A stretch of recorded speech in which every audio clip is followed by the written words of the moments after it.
All right, so in the last section, we talked about subsetting variables, which we called selecting. In this section, you read about subsetting rows or observations.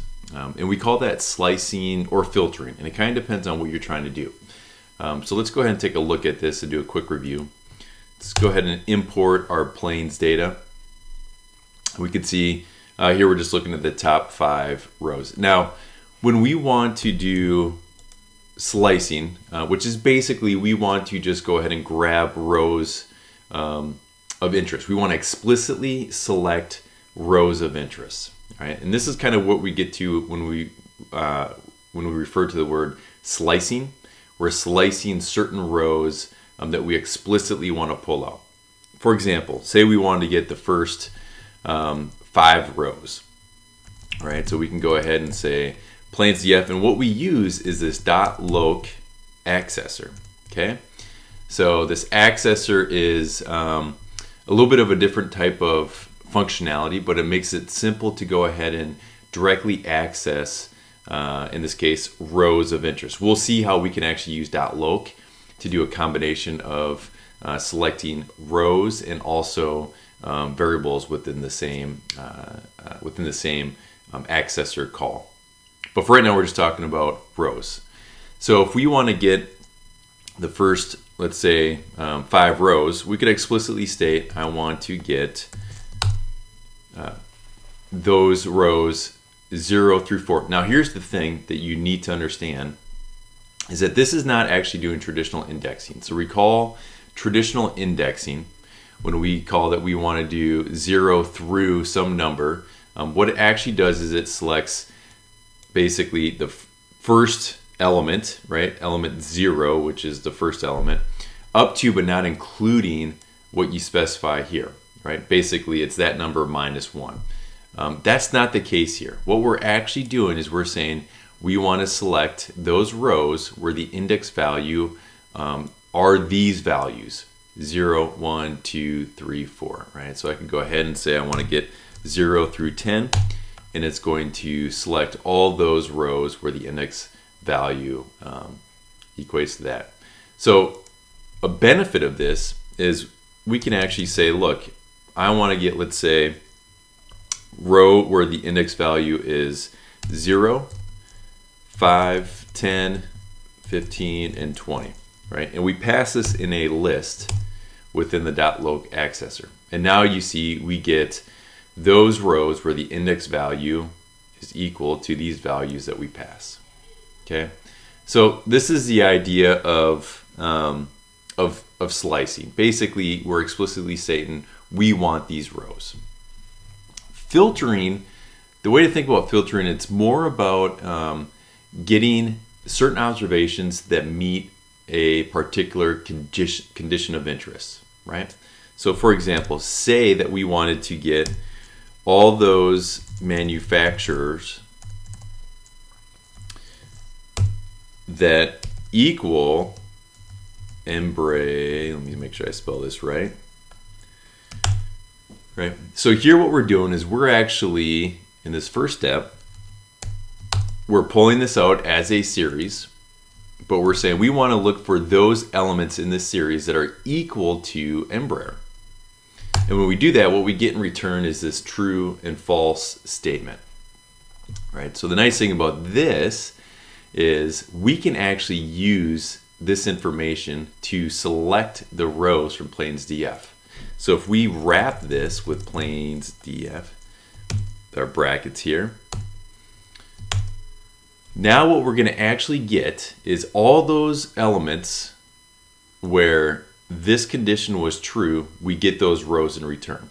Right? So if we go back and take a look at what that was, let's just go ahead and see. We see observation 1, right, or at index value 0 was true. 1, 2, and 3, all these index locations were false, and then 4 was true.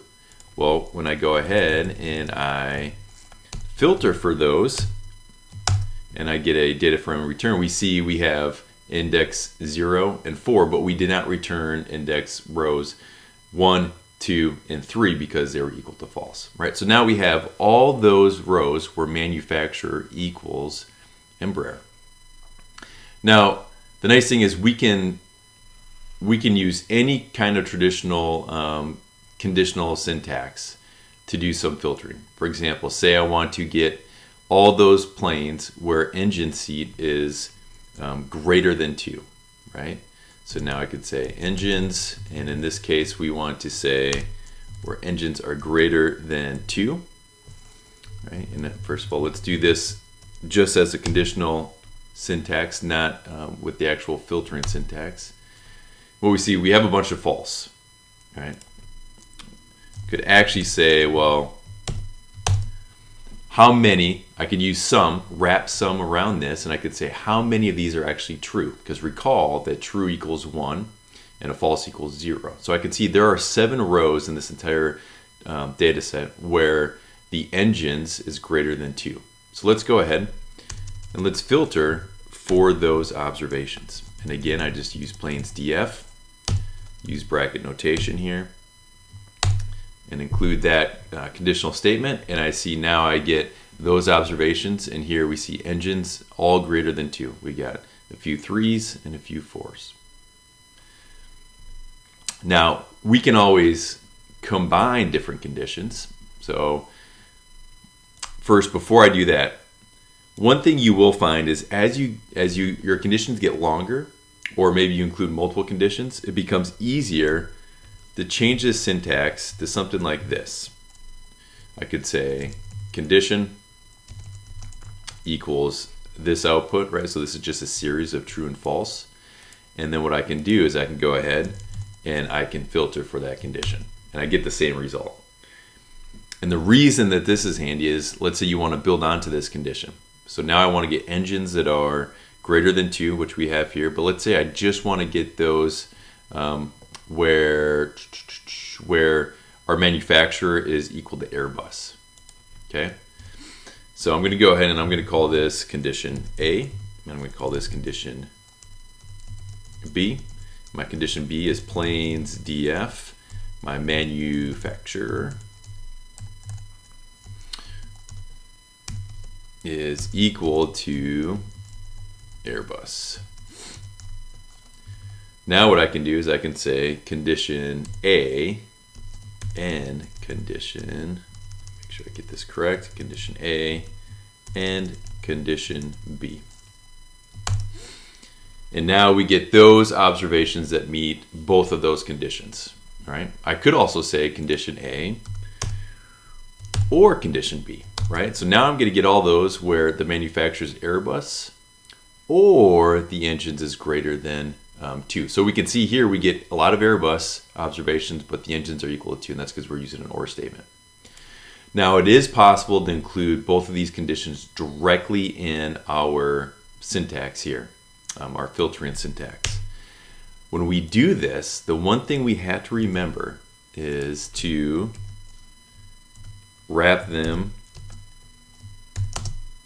with parentheses. And that is going to help tell Python explicitly that here is the first condition. This completes the expression for the first condition, and this completes the expression for the second condition.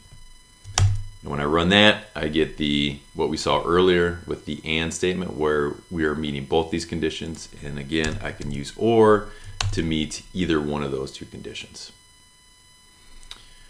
All right, so let's go ahead. Let's use this information to do the knowledge check. So there are 2 questions in the knowledge check. What's the difference between slicing cases and filtering cases? Well, the main thing to remember here is filtering. We primarily use filtering when we are looking to get those observations that meet some condition, right? And we use conditional statements in order to express that. Slicing is when we are explicitly slicing or selecting certain rows of interest. This could be the first to the 5th row. This could be rows where the index value equals 0, 5, 10, and 15, like we saw earlier. All right, second one is fill in the blanks to fix the following code to find planes that have more than 3 engines. Well, actually, we just looked at this, and we can use our accessor here, planes df, and we said engines, right? Engines is greater than 3. There we go. Now you can see here, what we just did was we used this .loc, right? This is something I did mention up here in this review section, but we can actually do the same type of filtering procedures up here that we see by using .loc. Okay, and so let me go ahead and pull these out. And we'll set these into our separate conditions. And this is kind of just how I prefer to do it. Doesn't mean you have to do it this way, but this to me just makes it much easier to read what we're trying to do. So condition B needs to equal that. And then I can go ahead and just express condition A and condition B in my .loc accessors. This is doing the same thing. The benefit of using .loc, which we'll see in the next section, is that we can start combining both selecting certain columns of interest, but then also filtering for certain conditions that we want the rows or the observations to meet.